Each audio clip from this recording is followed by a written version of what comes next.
Arnaud Capel, Guillaume Bézère, deux titulaires indiscutables avec le champion de Corse Lilian Prodhomme de l'équipe de Muomo, aligné en National 3. Lui aussi fait partie du groupe, joueur mais également entraîneur. Le terrain est bien, ça va, malgré... Bon, ça va le faire pour préparer. Comme ça, pour préparer dimanche, vu qu'on joue sur cette surface. Ils sont les seuls en Corse à évoluer par équipe à ce niveau. Pas facile. L'objectif du club en ce début de saison est clair. C'est de maintenir une équipe à ce niveau-là, avec, comme on fait là, avec des jeunes du cru, donc des jeunes corses. Donc, essayer de la maintenir. Pourquoi pas continuer à progresser, aller plus haut.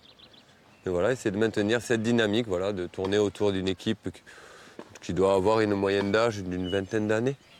Donc voilà, essayer de continuer là-dessus et c'est la vitrine du club, donc c'est bien d'être présent sur ces championnats de France et avec une équipe comme ça.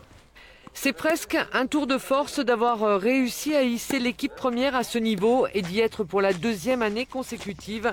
Un tour de force aussi d'avoir su garder et faire évoluer ces garçons-là, plus jeunes mais assez performants pour être remplaçants dans le groupe. Un tour de force car le club revient de loin. Il y a quasiment 3 ans, la crue du Fiumicelle où le ruisseau jouxtant les installations, 150 000 € de dégâts, soit l'équivalent du budget annuel de l'époque. 2 terrains en terre battue lourdement endommagés, un clubhouse dévasté et forcément l'activité du club réduite à minima. Les cours qui sont un peu en surplomb ont été épargnés, donc on a pu garder une activité ludique sur ces cours. Mais toute la partie administrative, tout le bar, le restaurant, là où se vit un petit peu tout ce qui se passe hors cours, était impossible.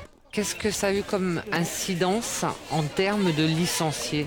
On a eu un fléchissement parce qu'encore une fois, nous ne pouvions plus assumer une prestation suffisamment convenable. Mais on peut dire qu'on a remonté, on arrive à peu près à parité avec ce que nous avions connu il y a 3 ans.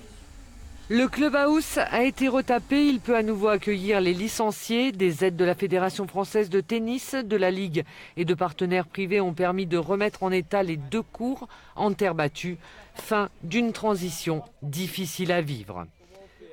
Le club aujourd'hui a un budget d'environ 135 000 € consacré principalement à la compétition et à l'entretien des lieux. Il n'y a plus de salariés. Les cours comme l'exploitation du clubhouse sont assurés par des prestataires.